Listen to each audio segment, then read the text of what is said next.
Ya.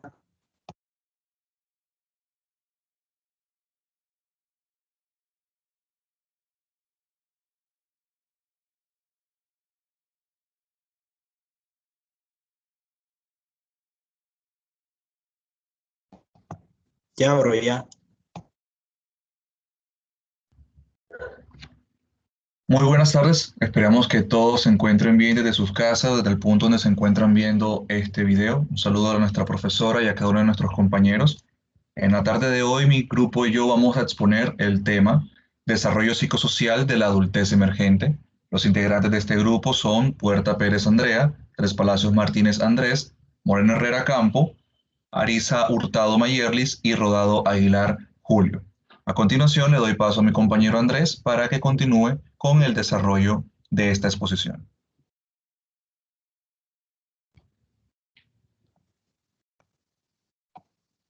Adultez emergente, patrones y tareas. Esa trayectoria a la adultez. Básicamente es una época de experimentación antes de llegar a asumir los roles y responsabilidades que son de adulto. Un joven, hombre o mujer puede conseguir trabajo o apartamento y asimismo disfrutar de la soltería. Un matrimonio joven puede mudarse con los padres mientras termina la escuela o empieza de nuevo después de perder el trabajo. Las tareas tradicionales del desarrollo, como encontrar un trabajo estable y desarrollar una relación romántica de largo plazo, pueden ser propuestas hasta los 30 años e incluso más tarde. Esto no entiendo mejor de que dice que es una época de experimentación antes de llegar a asumir los roles de adulto. Ya en los factores que influyen en el camino hacia la adultez, los factores como el género, capacidades académicas, primeras actitudes hacia la educación, raza y origen étnico, estas expectativas al final de la adolescencia y la clase social. Cada vez es más común que los adultos emergentes de los sexos continúen sus estudios y demoren la paternidad, ya que esto a futuro le puede traer consecuencias, ya sea en el trabajo o en alguna otra cosa. Mucho depende del desarrollo del yo, de entenderse y entender al mundo y asimismo integrar y sintetizar lo que uno percibe y sabe y de hacerse cargo de planear el curso de la propia vida. Un ejemplo para entender mejor esto es que se encontró que los jóvenes cuyo desarrollo del yo a los 25 años tendía a estar bloqueado. Y esto muy probablemente pudo haber generado ya que había niños que tenían padres que a los 14 años inhibían su autonomía y los devaluaban. Y como resultado, estas personas tenían un yo menos desarrollado que otros. Desarrollo de la identidad en la adultez emergente. El recentramiento se propuso este término para denominar el proceso que fundamenta el cambio a una identidad adulta.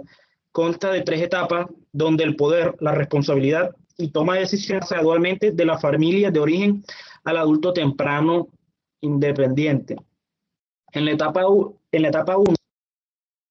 de la adultez emergente, el individuo aún se encuentra inserto en la familia de origen. Aquí es donde se comienzan a crear las expectativas de autonomía y autoconfianza para el futuro. En la etapa 2, durante la adultez emergente, el individuo sigue vinculado con su familia y quizás puede que dependa de ella económicamente, pero ya no está inserto en esta. Y esta etapa se caracteriza por la presencia de actividades temporales y de exploración en diversas materias escolares, ya sea trabajo o con diversas parejas. Y en la etapa 3, que es hacia los 30 años, el individuo pasa a la adultez temprana. Ya en esta fase se distingue porque ya hay una independencia de parte del sujeto, aún se conservan los lazos y la dedicación a una carrera, pareja y posiblemente a los hijos. Los dejo con mi compañero.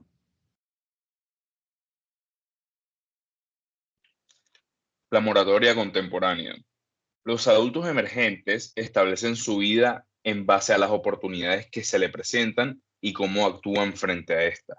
Aunque no todos están igualmente preparados para afrontar estos retos, y lo normal en esta etapa o transición es que se establezcan o se modifiquen los objetivos previos a relacionarlos como a ámbitos como la salud, la familia y el trabajo. Investigaciones sobre el estatus de identidad demostró que solo una tercera parte de los adultos emergentes occidentales pasan por lo llamado el estatus moratorio. Entendemos estatus moratorio por el intento de establecer una identidad propia mediante el cual se toma más conciencia de uno mismo. Aunque que se pase por este estatus no necesariamente asegura un cambio significativo como tal en los individuos que pasan por él. Gran número de adultos tempranos muestran poca reflexión activa en cuanto a lo que es la exploración de su identidad propia. Por el contrario, estos toman una actitud pasiva o se guían por el consejo o lo que dicen sus padres. Sin embargo, cuando se está en esta etapa, 3 de cada 4 definen una identidad ocupacional cerca de sus 30 años, mientras que aquellos que aún en este periodo de tiempo están inmersos en lo que es la crisis de identidad, carecen de lo que Erickson llamó como fidelidad, que vendría siendo que ellos tengan fe en algo mayor que ellos. Exploración de la identidad racial y étnica. Las exploraciones de identidad en las minorías étnicas se da de manera distinta a la de la población predominante. Su identidad étnica forma parte de la identidad social del individuo. Muchos de estos adultos emergentes, estos jóvenes, deben asumir responsabilidades más adultas que sus pares de identidad predominante en el lugar donde estén. Estos forman relaciones familiares más interdependientes en las cuales sienten la necesidad de ayudar económicamente. En ocasiones son presionados para casarse o para tener hijos a edades tempranas, o también para trabajar antes que formarse profesionalmente o conseguir un título universitario. Debido a esto, su adultez emergente se ve cortada. Además, suelen tener problemas de identidad respecto a su etnicidad. Y si viven en un contexto que no es el propio de su etnia, pueden llegar a cuestionar los valores de la misma. Para alcanzar una identidad étnica es primordial sentirse miembro de un grupo étnico, a la par de entender que se vive en una sociedad amplia y vasta, con el fin de desarrollar una opinión positiva tanto de la cultura minoritaria, que es la suya, tanto de la mayoritaria, que es la que predomina en el ámbito que vive. Además de esto, los jóvenes que son multirraciales enfrentan una dificultad añadida de tener que averiguar cuál es su lugar en el mundo. Siguiente. Desarrollo de las relaciones adultas con los padres. Cuando los jóvenes se van de casa, tienen que completar la negociación sobre la autonomía que comenzó en la adolescencia y volver a definir la relación con sus padres, que antes era, por decirlo de alguna manera, de subordinación, ya que uno era mayor que el otro, para pasarlo a una relación adulta. Y los padres que no pueden aceptar este cambio retrasan lo que es el desarrollo de sus hijos. Cambia. Influencia en las relaciones con los padres. Esta es una subdivisión de las que les comenté ahora. Los adultos emergentes aún necesitan lo que es la aceptación, empatía y el apoyo de sus padres. Y el apego a ellos no deja de ser un elemento fundamental para su bienestar. Además del apoyo económico de los padres, en especial para la educación, aumenta la posibilidad de que tengan éxitos en sus papeles como adultos emergentes. Estas relaciones se vieron de mejor forma cuando los adultos tempranos estaban casados, pero aún no tenían hijos. Cuando desarrollaban una actividad productiva, ya sea el estudio en una universidad o el trabajo. Además de eso, si estaban independizados, era aún mejor. Esto nos indica que los padres y sus hijos adultos tempranos tienen mejor relación si estos han seguido una línea de vida que llamamos ordenada y pospusieron la responsabilidad de ser padres hasta no haberse establecidos muchos papeles en su rol de adulto. Incapacidad para independizarse. En general es equivocada la idea de que los adultos tempranos que no se independizan son unos inútiles, unos irresponsables o unos vagos. Por el contrario, muchos de estos tienen cierta dependencia forzosa debido a tanto dificultades económicas o a no tener una experiencia que no les permite conseguir un trabajo o no tener un grado académico que mayor que las generaciones anteriores. Pero a pesar de esto, los hijos adultos que viven aún con sus padres puede que tengan problemas para desarrollar o definir o redefinir la relación con estos. Lo dejo con mi compañera. 4 enfoques del desarrollo de la personalidad. Estos 4 puntos de vista plantean diferentes cuestiones sobre la personalidad adulta, estudian aspectos diferentes de su desarrollo y, por lo regular, aplican métodos distintos.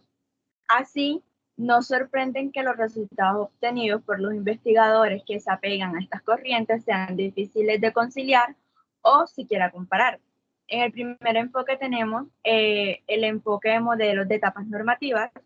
Pues aquí los modelos de etapas normativas establecen que los adultos siguen una secuencia básica de cambios psicosociales relacionados con la edad.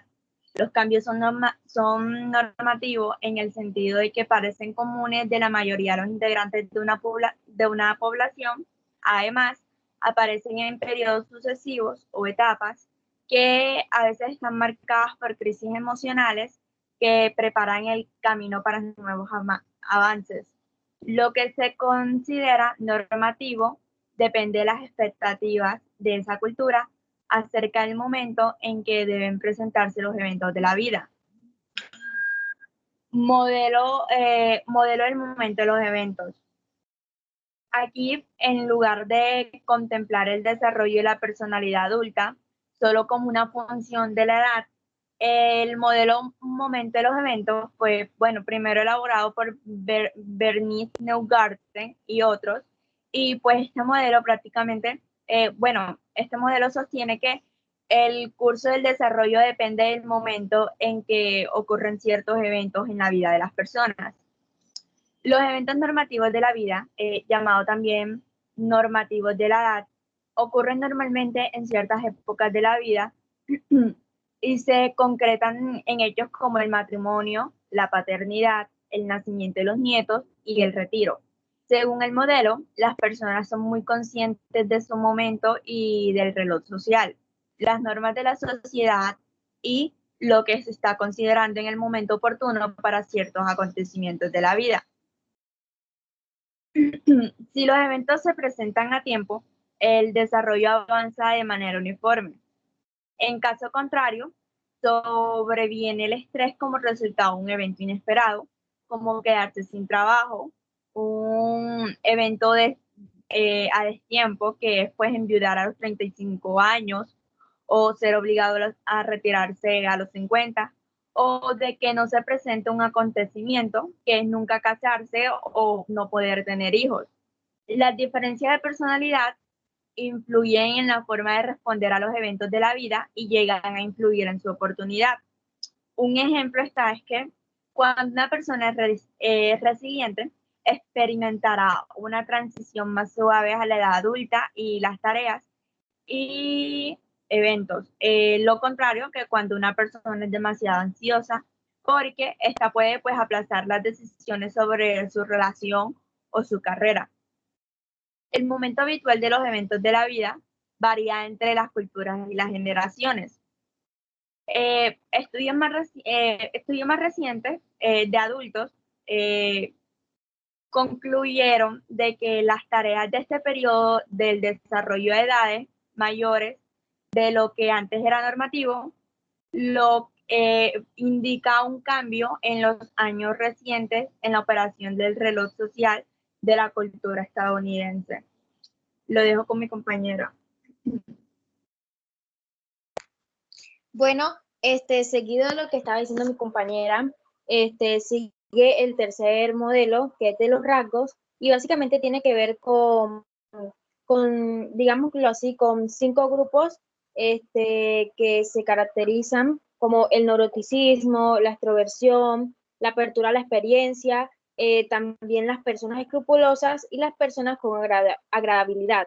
La primera es el neuroticismo, que es un conjunto de rasgos y facetas como lo pueden ser la ansiedad, la depresión, la vulnerabilidad, entre otras. Por el contrario, la extroversión tiene que ver con la actividad de búsqueda de excitación, las emociones positivas, la asertividad, entre otras muchas. Las personas, digamos, que son más abiertas a la experiencia, digamos que están dispuestas a probar nuevas cosas y a adoptar también nuevas ideas. Por su parte, las personas escrupulosas, digamos que hacen cosas, digamos, competentes, son ordenadas, decididas, también son disciplinadas. Y por último, las personas con agradabilidad, digamos que son francas, también son obedientes y también se puede decir que son influenciables. El cuarto modelo, por su parte, que es el tipológico, tiene que ver, digamos, con toda esa investigación que pretende completar toda esa investigación de los rasgos anteriores que nombré y en esto pues se identifican 3 tipos de personalidad, como lo es el yo resiliente, el sobrecontrolado y el subcontrolado. Estos 3 tipos, digamos que tienen que ver con la capacidad de adaptarse bajo el estrés y también bajo el mismo control de uno mismo y pues, del mismo yo como tal. Entonces, digamos que las personas que son resilientes están, digamos, adaptadas más al medio y son más confiadas y un poco más independientes, se podrían decir. Las subcontroladas, digamos que son activas, son esas personas enérgicas, impulsivas, muchas veces tercas. Entonces, todo esto pues van interactuando y determinan como tal una conducta que puede ser adaptativa o inadaptativa. Por ejemplo, la falta de control puede dar lugar, digamos, a la creatividad y muchas veces al ingenio. Del mismo modo, el control excesivo pues contribuye a la concentración y a la planificación de personas o puede dar lugar también a un estilo de conducta un poco inflexible muchas veces. Por su parte, siguiente diapositiva, vamos a hablar de las bases de las relaciones íntimas. Estas tienen que ver con una tarea bastante crucial de la adultez emergente.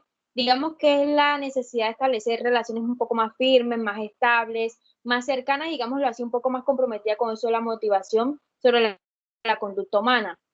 Todas estas personas, digamos que incrementan su cercanía debido a esas relevancias pues mutuas y a toda esa sensibilidad, a la necesidad de estar con otras personas, a la aceptación de otras también, a la autoconciencia, a la habilidad de comunicarnos. Entonces todo esto tiene que ver mucho con la empatía, con el hecho de resolver conflictos, con el de respetar los puntos de vista de otras personas, con los compromisos y obviamente potencialmente pues toda esa naturaleza sexual de las personas. Entonces, estas habilidades son centradas cuando, pues, digamos, los adultos emergentes deciden, digamos, muchas veces si se quieren casar, si no se quieren casar, si quieren tener relaciones con otras personas o si no, si quieren tener hijos o por el contrario tampoco o no. Entonces, estas formaciones, básicamente, digamos, un claro ejemplo sería el hecho de tener una pareja. Pero por su parte, vamos viendo que hay 2 expresiones muy íntimas referente a esta adultez emergente, que es la amistad y el amor. La amistad, por su parte, digamos que en esta etapa las amistades son menos estables que en los periodos anteriores, ya que debido a la frecuencia que tienen con las personas pues van cambiando de pensamientos o a veces se mudan o a veces tienen otro tipo de proyectos y que pues no se relacionan con las personas con las que están. Entonces, muchas veces, digamos que estos adultos emergentes se centran en el trabajo y en todas esas actividades, más que todo con los padres, el hecho de compartir confidencias, de consejos, entre otras cosas. Entonces, digamos que ya aquí en esta etapa, las amistades son un poco más íntimas, más alentadoras, entre otras cosas. Los adultos, digamos que son solteros, dependen más, digamos, que de los amigos para satisfacer sus necesidades. Y se dice que por lo general las mujeres tienen más amistades íntimas que los hombres. Digamos que muchos adultos emergentes asimilan a sus amigos en las redes de su familia de elección. Estos amigos cercanos, digamos que son los parientes ficticios, entre otras, digámoslo así, la familia psicológica del individuo. Y por último, digamos que el amor es casi como la manera en que se van desarrollando esas historias que las personas quieren vivir. ya sean los amantes de autores, los amantes de las películas, de la televisión y de todo. Entonces esto pues va creando un reflejo de su personalidad y la concepción de lo que creen que es el amor y de lo que quieren para sus vidas. Entonces, digamos que el compromiso es el elemento cognoscitivo, digamos que está esa decisión de amar y de quedarse también con el ser amado. Por su parte, pues sigue Campo Elías. Muchas gracias. Continuamos con, en ese sentido, los estilos de vida. Encontramos el de la vida marital y el no marital. En esta primera encontramos personas, individuos que se conocen con otra persona, sea del mismo sexo o sea del sexo opuesto. En este sentido, pueden tomar la decisión de vivir juntos o de estar juntos, pero vivir en lugares distintos, inclusive pensar en vivir juntos y después casarse. Por otra parte, se encuentran en el vivir juntos, pero nunca tener ningún tipo de convenio en ese sentido por una unión, llámese religiosa o legal, entre comillas. E inclusive existen los otros tipos de unidades o de estilo de vida marital o no marital en el cual deciden no tener hijos. Ahora bien, ¿por qué inició de esta manera y por qué de una forma un poco más confusa?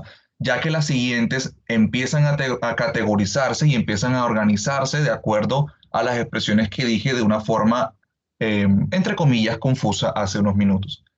La sección que continúa es la vida de soltero, la número 3. En esta, el individuo es quien se encuentra divorciado y decide vivir solo. Es aquella persona que se siente con mucha más comodidad al vivir solo. Es aquella persona que decide tener alguna pareja, pero en algún momento separarse y asimismo continuar con su vida de una forma individual. Ya en este sentido, podemos hablar de porcentajes, una gran cantidad, porque hay estudios en muchas partes, pero encontramos que ha habido una gran disminución, o sea, una disminución significativa en cuanto a la tasa de matrimonios en muchos países.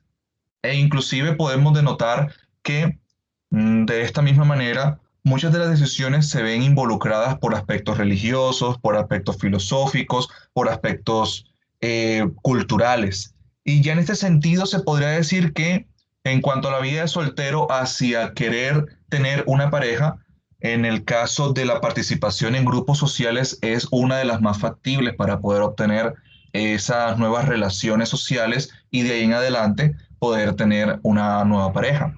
La siguiente son las relaciones gays y lesbianas. Ya en este sentido debemos entender que nuestras creencias ya no son como las anteriores en el sentido que las parejas que viven con el mismo sexo son de connotaciones anormales, para nada. Son muy normales y el hecho es que la gran mayoría de nosotros podemos tener en nuestra familia, círculos cercanos, vecinos, personas del mismo sexo que viven juntas, que tienen una relación sentimental, no solamente sexual, también es sentimental, es emocional. Ya en este sentido, pues la creencia genera pues una apertura, un lugar mayor a la aceptación social de la homosexualidad y de esta manera estas parejas han desarrollado igualmente nosotros un apoyo por parte de las familias y de los amigos que se relacionan en cuanto a esta normalidad de relaciones sentimentales.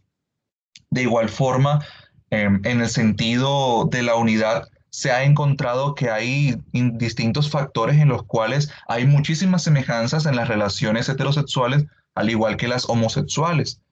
En el caso de estas homosexuales, o gays o lesbianas, encontramos que se dividen las tareas de la casa, del hogar. La segunda es que resuelven los conflictos con una atmósfera un poco más positiva. Y la tercera es que son más estables en cuanto a la participación de su pareja en la vida. Lo que nosotros ahora mismo podemos decir que es injusto o discriminativo negar este tipo de parejas en nuestra sociedad. La siguiente, que es la quinta, que es la cohabitación, aquí encontramos en el cual las parejas pues, no están casadas, pero tienen una relación de carácter sexual, emocional y viven bajo el mismo techo. Ya aquí las personas se adaptan, moldean sus costumbres, sus pensamientos, sus ideas para que haya una estabilidad con su pareja. Ya en este sentido, pues las uniones muchas veces son informales, en el sentido que no tienen un matrimonio en base legal o en base religiosa, de acuerdo a la manera que quieran desarrollarlo, pero la gran mayoría de estas uniones se desarrollan con el fin de más adelante poder tener un matrimonio o incluso tener el desarrollo de una familia. El siguiente es el matrimonio. Aquí encontramos que hay matrimonios por diferentes factores. El más común o el más tradicional era que existía esta unidad por una doctrina filosófica orientada, sea religiosa, sea familiar, cultural, pero ahora mismo encontramos que el enfoque del matrimonio se encuentra también, no es un elemento aislado, sino que es muy cercano por la unidad al respecto de una mejora económica, una mejora en la estabilidad social, una mejora en su círculo de vida y asimismo podemos entrar en que una de las consecuencias de ello es que ahora mismo los matrimonios se asocian con un aumento en cuanto a la seguridad económica, tanto del hombre como de la mujer. El séptimo es la paternidad, y en este sentido podemos encontrar la paternidad junto con padre y madre, o sea, familias nucleares, familias donde la paternidad se encuentra por los lados de la madre, otra por los lados del padre. En pocas palabras, hablándolo en términos sistémicos, una gran cantidad de tipos de familia. Y eso es lo que genera una gran cantidad de variaciones o de pluralidad en cuanto a este término. Sin embargo, tiene el mismo fin. La persona tiene ahora mismo una menor cantidad de hijos como hace 20, 30, 40, 50 años, y es primero uno de los enfoques, uno de los motivos, la parte económica, el segundo la cultural, la seguridad inclusive, y también encontramos en ello que ahora mismo los padres de familia deben dedicar mucho más tiempo en cuanto a la parte de la educación y el acompañamiento a sus hijos. El último es el divorcio. Y aquí se encuentra la separación de estas parejas y de esta manera ocurren también varios factores, por ejemplo, la incompatibilidad, la falta de apoyo emocional, inclusive la agresividad en algunos casos extremos o el maltrato verbal entre los cónyuges. Ya en la separación pueden intervenir otro tipo de situaciones. Y ya para concluir, podemos determinar que el desarrollo de estos individuos en la parte emergente se encuentra no solo por el aspecto biológico, sino también el social, el cultural, el familiar, aquellos ambientes que lo rodean, aquellos ambientes en el cual quiere pertenecer, aquellos ambientes en el cual sus pares lo hacen incluir, y de esa manera podemos decir como último concepto que el desarrollo del individuo en esta etapa se encuentra básicamente relacionado con quién quiere ser y cómo se quiere visualizar y desarrollar junto con las personas o el entorno, el sistema que lo rodea. Ya a partir de este momento hemos finalizado nuestra exposición y queremos darle las gracias a cada uno de ustedes por haber escuchado esta exposición. Que pasen una excelente tarde.